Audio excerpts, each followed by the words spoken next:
The drone of an alarm clock roused Mary Winkler awake at 6:15 a.m. on March 22, 2006. As her preacher husband, Matthew, 31, lay sleeping, the diminutive woman slipped out of their marital bed and padded quietly to the bedroom closet at their parsonage in Selmer, Tennessee. There, she withdrew a loaded 12-gauge shotgun from its case. She walked a few paces back towards the bed and leveled the barrel on her husband's back. The next thing I remember was hearing a loud boom, Mary Winkler would later say. I remember thinking it wasn't as loud as I thought it would be. I heard the boom, and he rolled out of the bed onto the floor. It was a brutally efficient shot. Matthew Winkler took 77 pellets of birdshot that ravaged his sturdy body, breaking his spine and puncturing several organs. Yet he wasn't dead. He lay on the floor with blood bubbles at his mouth and managed to utter one final word to his wife of 10 years. Why? I told him that I was sorry and that I loved him, Mary Winkler said. She dabbed the blood from his mouth with the sheet. The blast startled the couple's 3 young daughters, sleeping in another bedroom in the family's small home in Selmer, Tennessee. The oldest, Patricia, cautiously crept into her parents' bedroom to find the source of what she called the big boom. My daddy was face down on the floor, the girl said.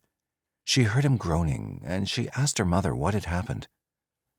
I told her Daddy was hurt, Mary Winkler said. I told her we were leaving.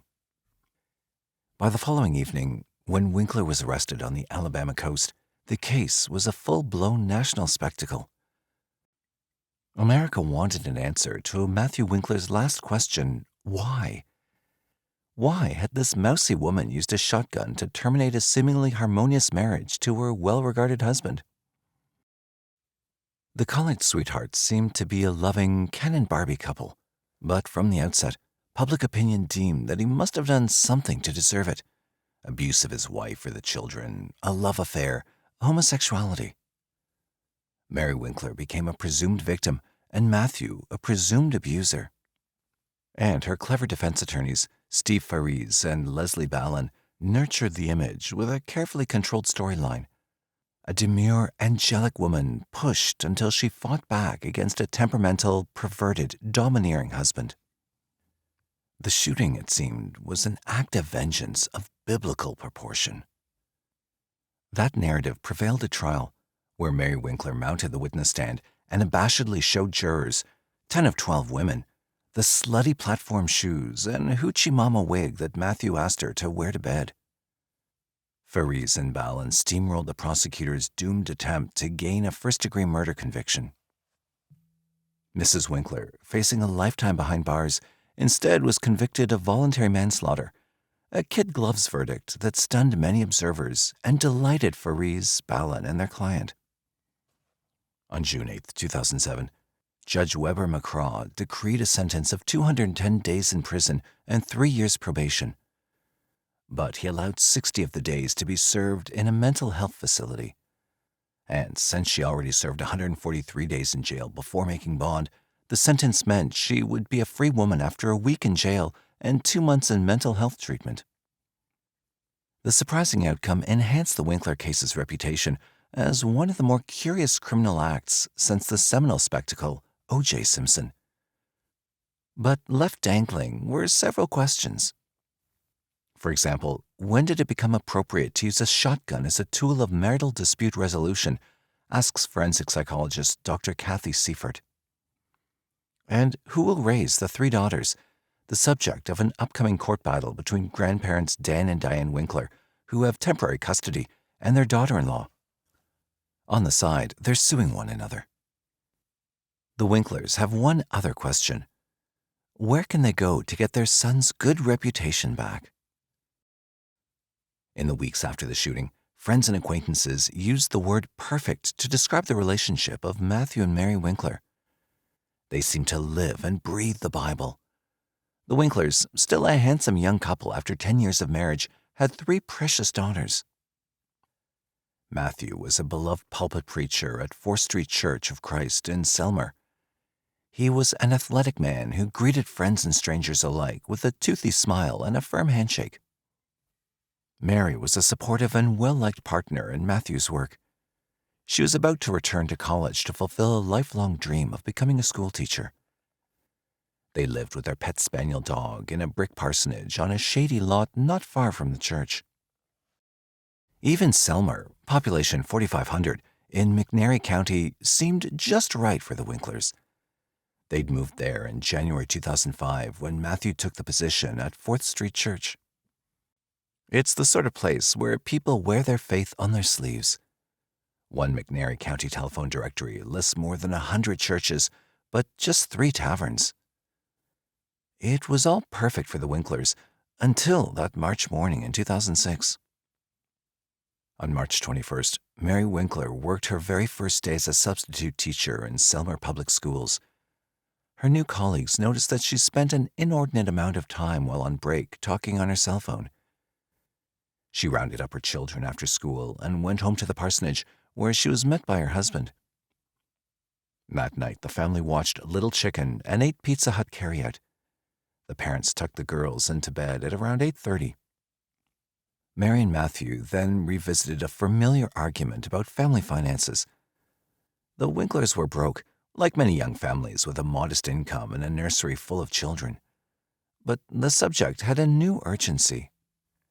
Mary Winkler, the family's bookkeeper, had fallen for an internet scam. Millions of the scam emails are sent each year, most seeking some form of good faith deposit from the victim in exchange for the promise of a huge payoff. The concept has been around for centuries and is known in the confidence rackets as the advance fee fraud. It's known in Africa as the 419 scheme for the Nigerian law that bans it. Many of the scammers live in Festac Town, Nigeria, outside the capital of Lagos. They call themselves Yahoo Boys because many have Yahoo accounts. Like any financial scam, the success of the 419 scam depends upon the greed of its victims. Those who bite are drawn into a more elaborate scheme. The scammers gain the trust of a victim by wiring a small deposit into their bank account. Soon, the victim is drawn into a check-kiting and money laundering operation that involves deposits and wire transfers of stolen or altered checks from third-party accounts. Mary Winkler was deeply involved in the scam. Through wire transfers, she deposited 2 fraudulent checks, one from Canada and one from Nigeria, totaling $17,500 into family accounts, then shifted some of the funds to a second bank in the shell game known as check-kiting. She'd withdrawn $500 cash by the time bank officials caught on. That's why she spent so much time on the phone on March 21st. 2 Tennessee banks, Regions Bank in Selmer and First State Bank in Henderson, were demanding to know Mary Winkler's role in the 419 scheme. She was never completely forthcoming in explaining her involvement. I'd gotten a call from the bank and we were having troubles, mostly my fault. Bad bookkeeping, she'd later say. Referring to her husband, she added, he was upset with me about that. Attorney Faries claimed Matthew Winkler was involved as well. As a family, they were being conned, Faries said. The information we have is that he was aware of the checks and knew about where they were being deposited. The argument escalated from there by her account. Matthew started ranting about problems he was having and personal feelings about the church administration, she said. I don't know what set him off. I was just listening to him. He calmed down. We started the movie and I fell asleep. He woke me up. We went to bed. I remember not sleeping well. But then she said there were other problems that seemed to culminate that night.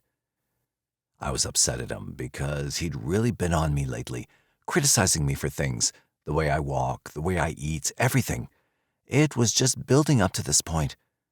I was just tired of it. I guess I got to a point and snapped.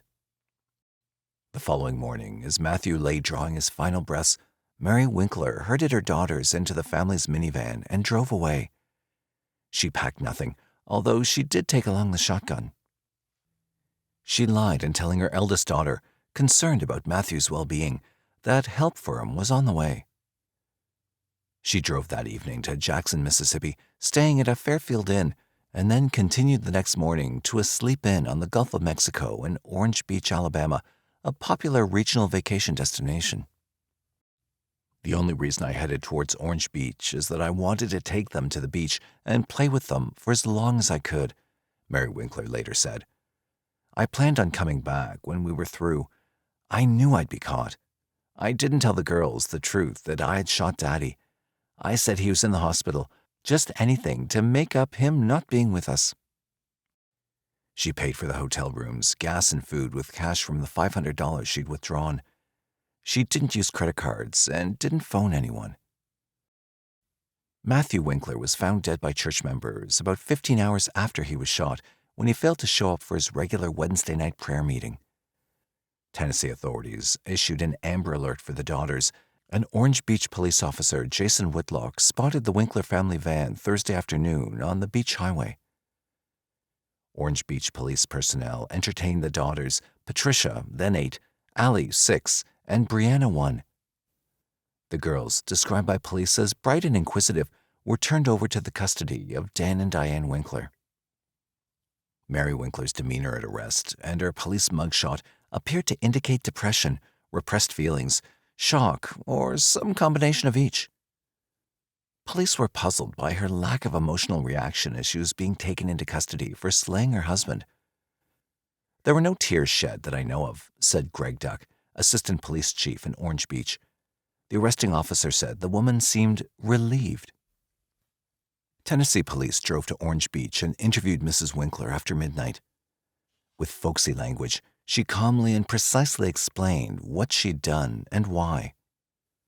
She said she'd accepted abuse from her husband like a mouse for many years. Then, she said, her ugly came out. In her statement to police, Winkler said she'd been beaten down by her husband over stupid stuff until she was bullied to the brink of insanity. I love him dearly, but gosh, he just nailed me in the ground, she said, and I was really good for quite some time. Police and prosecutors said the statement indicated that she'd been giving the killing some forethought, and this apparent premeditation brought a first-degree murder charge. Winkler agreed to return to Tennessee, where she waived her right to a preliminary hearing based on advice from her Dixie Dream team of Memphis lawyers Fariz and Ballin. They agreed to take the case without a retainer, at least initially.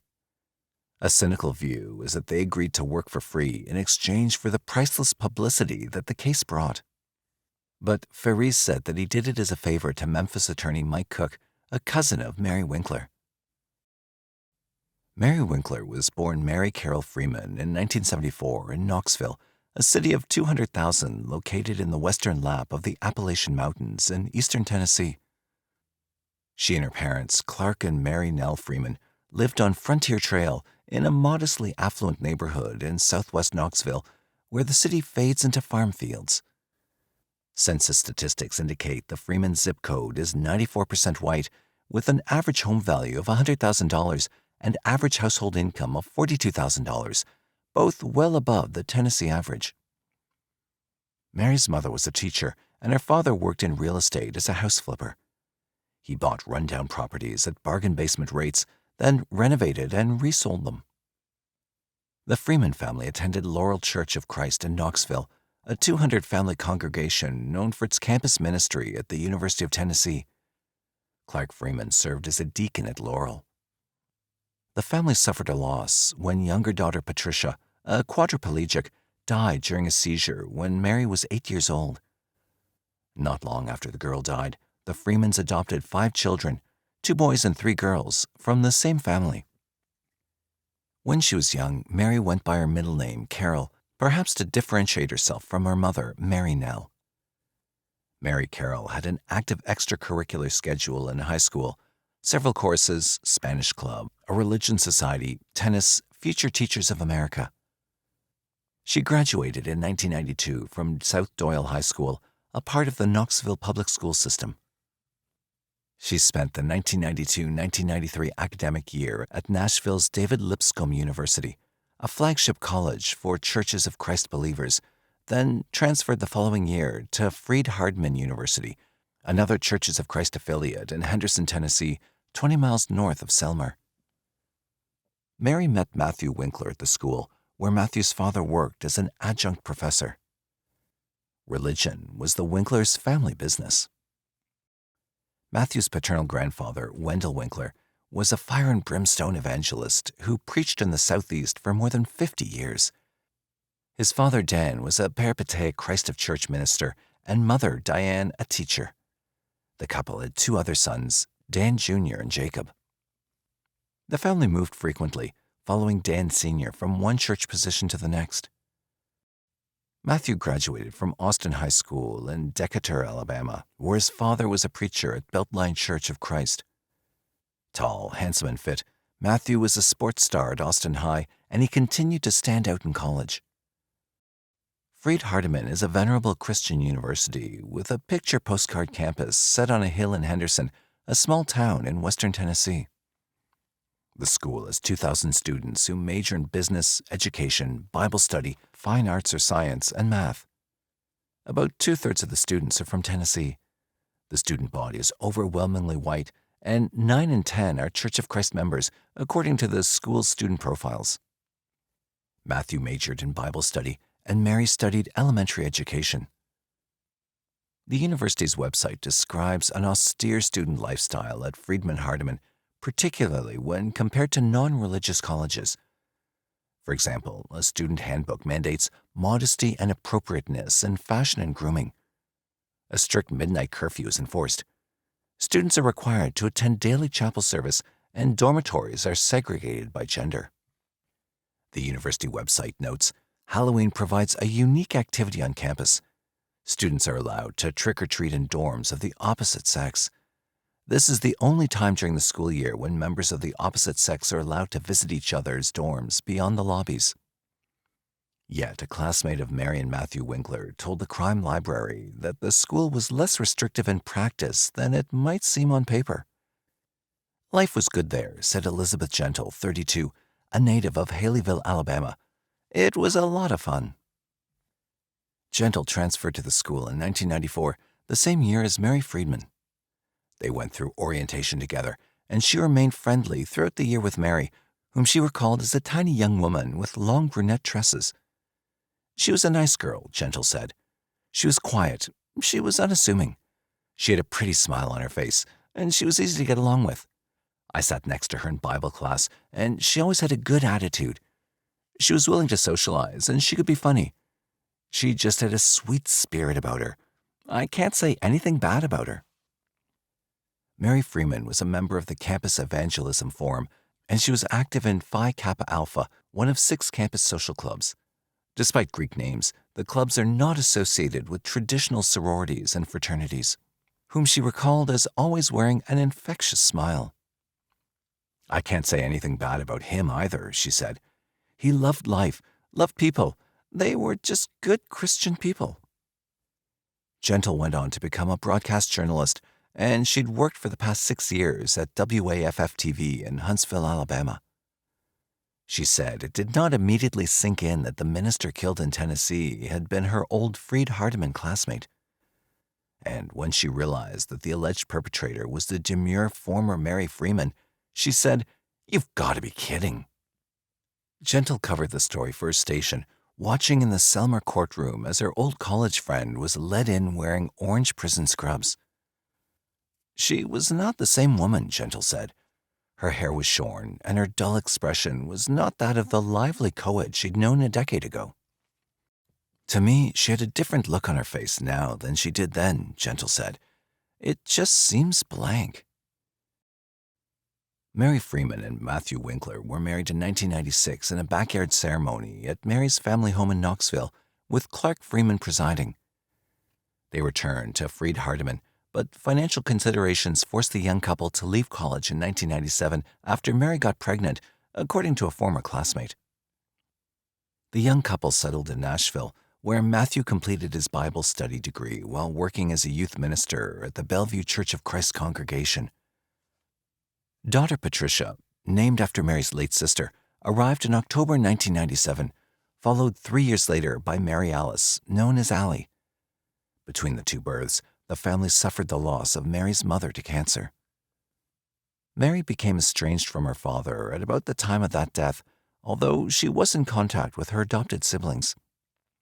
Matthew Winkler next took a job teaching Bible classes at Boyd Christian School, another Church of Christ affiliate, in McMinnville in Middle Tennessee.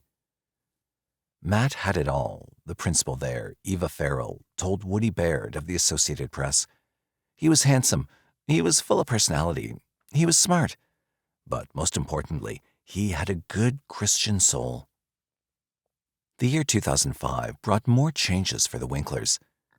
In March, about a year after suffering a miscarriage, Mary gave birth prematurely to the couple's third daughter, Brianna. The newborn was cared for at the hospital in Nashville, 150 miles from home, which led to many car trips back and forth. Meanwhile, in January 2005, Matthew had taken a job as pulpit preacher at 4th Street Church of Christ in Selmer, the McNairy County seat. McNairy, in southwest Tennessee near the Mississippi border, is best known as the home of Buford Pusser, the stick-toting sheriff whose life was portrayed in a series of 3 films in the 1970s. Pusser, just 26 when he was elected sheriff in 1964, won a reputation as an uncompromising foe of crimes high and low, and he set about cleaning up the vice, gambling, and corruption. It's not easy to square McNairy's walking tall reputation for lawlessness with actual police reports. Homicide is rare in the county, which has a population of 25,000. In 2003, the county reported a total of just 28 violent crimes, none of them murders.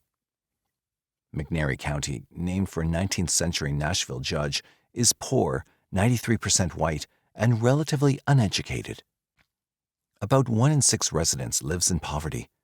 Just 9% of residents have a 4-year college degree, compared with about 18% of all Tennessee residents and nearly a quarter of the U.S. population. But what it lacks in education, McNairy makes up for in fervent faith. Among its more than 100 churches, McNairy County counts 18 affiliates of the Church of Christ and 30 Southern Baptist congregations. Selmer has about 30 churches. Some believe the Winklers' faith was a subscript to the spousal homicide. The Churches of Christ use a literal reading of the Bible for its creed. Nearly all leadership positions are held by men. Women are subservient. It's said to be decreed in the Apostle Paul's epistle that wives must submit to their husbands. The old-fashioned church practices full immersion adult baptism, and it forbids the use of musical instruments during services. Churches of Christ regard themselves not as a denomination, but as a network of like-minded autonomous congregations, each governed by its own slate of elders. They're not related to the United Church of Christ, a mainline Protestant denomination. The elders are assisted by deacons, who often have responsibility for practical matters, such as buildings and grounds. The religious leader at the Churches of Christ affiliate typically is called evangelist or pulpit preacher, the position that Matthew Winkler held. The faith is deeply rooted in Tennessee, where 2 influential adherents, Tolbert Fanning and David Lipscomb, lived and preached. The fundamentalist faith has grown slowly but steadily. It now counts about 3 million adherents in the United States and has affiliate churches around the world. Tennessee remains a Church of Christ stronghold with more than 400 congregations. Most members of the 4th Street Church said they did not see signs that Mary and Matthew Winkler were having problems. Some wonder whether they missed warning signs. "I wish I had," said one woman. "A lot of us are feeling a little guilty." Dr. Judy Kuryansky, a professor of clinical psychology at Columbia University, noted that ministers and their wives live a fishbowl lifestyle. "There's no question, as we now know well, that people of the cloth have secrets," she told the Crime Library. "Religiosity can have dark sides. We don't like to think about that. We like to think that members of the clergy are only pure in their motivations." Typically, Kuryansky said, a violent act such as the Winkler murder is precipitated by a grand final insult that tops off some festering problem. The dimensions of a good relationship include compromise and communication, said Kuryansky, author of The Complete Idiot's Guide to a Healthy Relationship. When you don't compromise and communicate, things build up over time. She said shrinks call it gunny sacking. Problems are hidden in a metaphorical burlap bag that becomes an increasing burden. Kuryansky said ministers rarely seek help for personal problems because they fear they could lose their job if they admit to being less than perfect. As one minister's spouse put it, until someone has walked in the shoes of a pastor's wife, they have no idea what kind of pressures and unrealistic expectations are often put on them. Coincidentally, one of those who stepped forward to speak about the dynamics of clergy marriages was Gail Haggard, whose husband Ted was a nationally known fundamentalist preacher in Colorado Springs. Haggard told a reporter that women like Mary Winkler feel pressure to live a certain way, to dress a certain way, for their children to behave a certain way.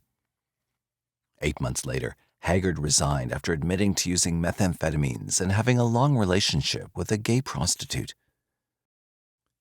In August 2006, after 5 months behind bars, Mary Winkler posted $750,000 bail with help from her father, who mortgaged his property.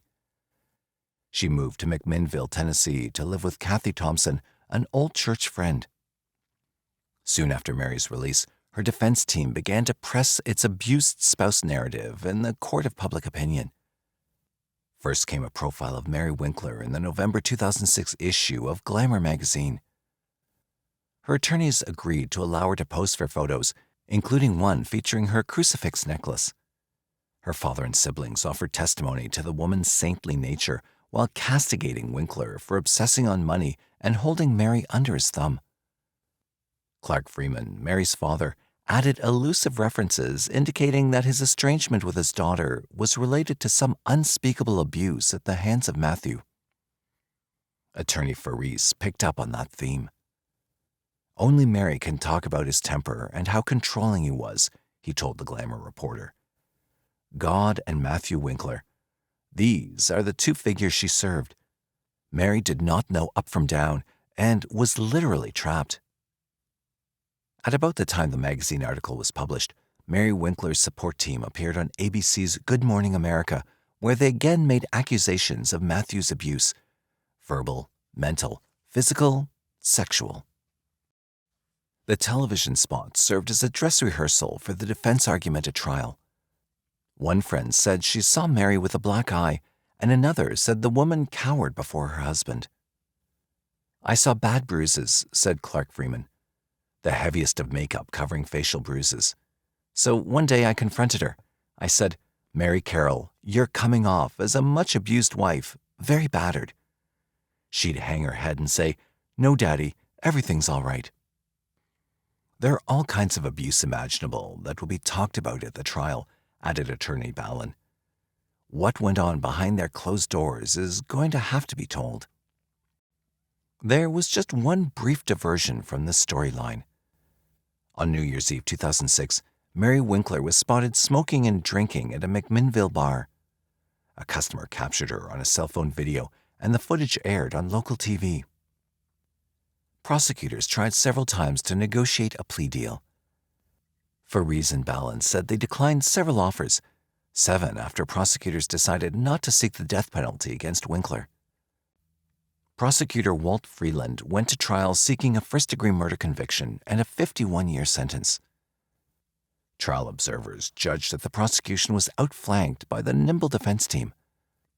Faris and Ballin managed to mold testimony to fit their abused spouse narrative, and the prosecutors were lousy counterpunchers. The preacher's wife may have been safe from life in prison even before testimony began. This trial shows once again that the most important part of any trial is the jury selection.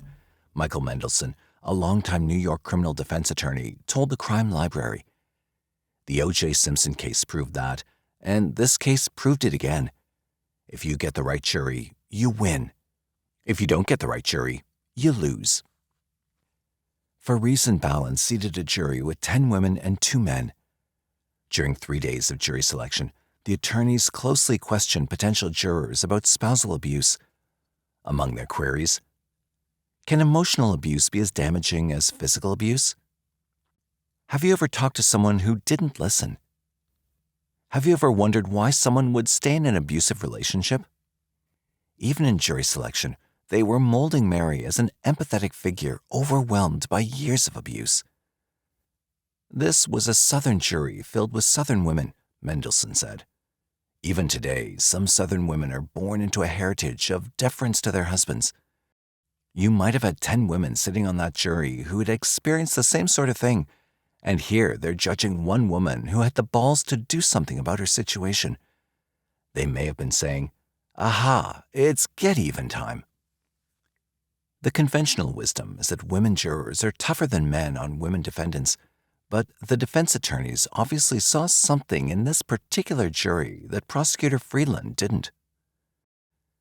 The Winkler's oldest child, Patricia, then a fourth grader, appeared as a prosecution witness, giving brief but heartbreaking testimony that often left the child, her mother, many jurors, and spectators in tears. Prosecutor Friedland asked whether Matthew had been a good father, and the child softly replied, "Yes, sir." Asked whether he'd ever been ugly with her mother, she responded, "No, sir." The girl, dressed in a black and white polka dot dress, said she and her sisters were startled awake by a big boom or something on the morning of the slaying. She said she crept into her parents' bedroom and found her father on the floor groaning. Her mother, she said, was just walking around, and she saw us and closed the door. Me and Allie was scared. The child said she'd seen her mother only once since her arrest. "I didn't want to see her," she said. "I mean, I still love her. I just don't want to." Matthew's mother, Diane, later testified that during the children's first visit with Mary, she told them that she had not killed Matthew. She indicated that both she and the children were angered by what they saw as a bald-faced lie.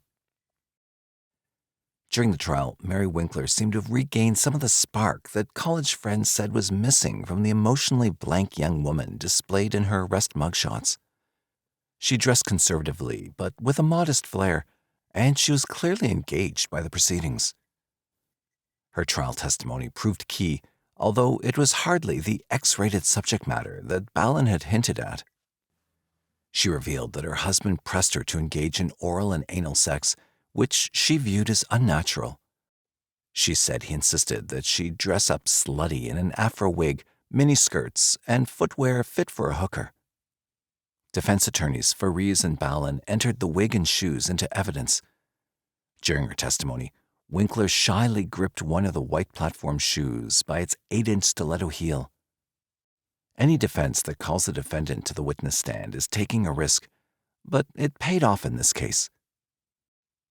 Fariz and Balin used the boilerplate defense for gunshot cases. Their client was holding the gun, but she didn't mean to use it. Winkler admitted that she pointed a shotgun at her husband's back, but said she didn't intend to pull the trigger. She indicated that she was in a state of near delirium over their marriage. Their checking account was overdrawn by $5,000, and she was under pressure from Matthew over the check-kiting scheme. When the gun accidentally fired, she said her instinct was to flee. She packed up her daughters and drove to the beach. "All I knew was that the stupid gun had went off, and nobody would believe me, and they'd just take my girls away from me," she testified. Winkler said she'd suffered silently through years of sexual, physical, and psychological abuse. She demurely reviewed Matthew's sexual tastes, including internet pornography as a prelude to sex, and said he'd punched and kicked her. It was a classic abused spouse defense. Yet during her initial statement to police after she was arrested, Mary specifically said that Matthew had not abused her in any way. Why had she changed her story? "I was ashamed," she said. "I didn't want anybody to know about Matthew." It seemed like a crucial contradiction on which the prosecution could capitalize. But Prosecutor Friedland let the opportunity slip by. The defense offered some corroborating evidence: 2 people who witnessed Matthew's temper, the friends who saw Mary's black eye and watched her cower when she was in her husband's presence. During his presentation of evidence, Friedland attempted to focus attention on the internet scam and the couple's financial problems. He was able to land a few jabs, but never a knockout punch. Friedland later insisted that Matthew Winkler was a good daddy who didn't abuse anybody. But defense attorney Fariz countered, "If you look up spousal abuse in the dictionary, you're going to see Mary Winkler's picture." After a 3-week trial, the jury deliberated for 8 hours on March 22nd before announcing the verdict to a hushed Selmer courtroom. Mary Winkler was judged guilty of voluntary manslaughter. Under Tennessee law, voluntary manslaughter is a crime of passion produced by adequate provocation sufficient to lead a reasonable person to act in an irrational manner. There was no reaction in the courtroom to the verdict, even though it was filled with the loved ones of both Matthew and Mary Winkler. Later, after Judge McCraw dismissed the jurors, Mary Winkler hugged her attorneys, her father, and other kin in the courtroom. Outside court, Matthew's father, Dan Winkler, expressed no anger and revealed little emotion. Instead, he made a polite statement thanking the jurors, judge, prosecutor, and police. The prosecution team, disappointed by the verdict, issued a statement expressing condolences to Matthew Winkler's family. After the trial's conclusion, defense attorney Faries revealed that Mary Winkler had turned down 3 plea bargains. "We were offered 35 years, Faries said. "We were offered 20 years. We were offered 15 years. Now we're looking at 3 to 6 years. My reaction is the verdict was most probably just." "There are no winners," added Ballin. "We are left with the memory of Matthew Winkler. And even though there have been a lot of negative things said about him in the trial, there was a good side to him too. You heard that from Mary. He could be so good at times. This is a case about 2 people who had a tumultuous marriage of some 10 years that ended in tragedy. Nothing good about it." Because she was a first-time felon, Mary Winkler faced a sentence range of 3 to 6 years when she stood before Judge McCraw to get her comeuppance. He also had the discretion to order probation. During a 5-hour sentencing hearing, Friedland argued for the maximum 6-year sentence. Faries and Ballin argued for probation. Mary Winkler, who was among the 10 people who testified, read a statement that seemed disingenuous. She rued the loss of the man she killed. "I've suffered the loss of someone I loved," she said. "I've lost my freedom. I've lost my children, and I've had my life be put on public display. I think of Matthew every day and the guilt, and I always miss him and love him." She said she acknowledged that there were both good and bad times in the marriage. "And I wish I could have that good Matthew, and we could live together forever. I hope this situation sheds light on unhealthy relationships, and that others will find the strength and have the courage to seek help before such a tragedy occurs again." McCraw received 90 letters of recommendation written on Winkler's behalf. His 25-minute-long sentencing edict, which he recited from a written script, included no chastising words about the defendant. McCraw said the offense made Winkler eligible for prison since it met the state's legal definition of a violent, shocking, and reprehensible act. But, he added, in fashioning this sentence, the court has considered the seriousness of the offense, the jury's verdict, and the testimony about allegations of abuse of the defendant. The sentence, 210 days, minus the 143 already served, and 60 days in a mental facility, once again brought mute reaction in the courtroom. Mary Winkler simply bowed her head and closed her eyes for about 20 seconds, as if in prayer. "I'm quite happy," Faries said outside the court. "I think in the end, Judge McCraw did what was right." Outside court, before the sentencing hearing, jury foreman Bill Barry gave Court TV an unusually blunt assessment of the trial and his fellow jurors. He said the jury leaned heavily in favor of Mrs. Winkler due to the 10 ladies seated on the jury. "I don't think justice was done," said Barry.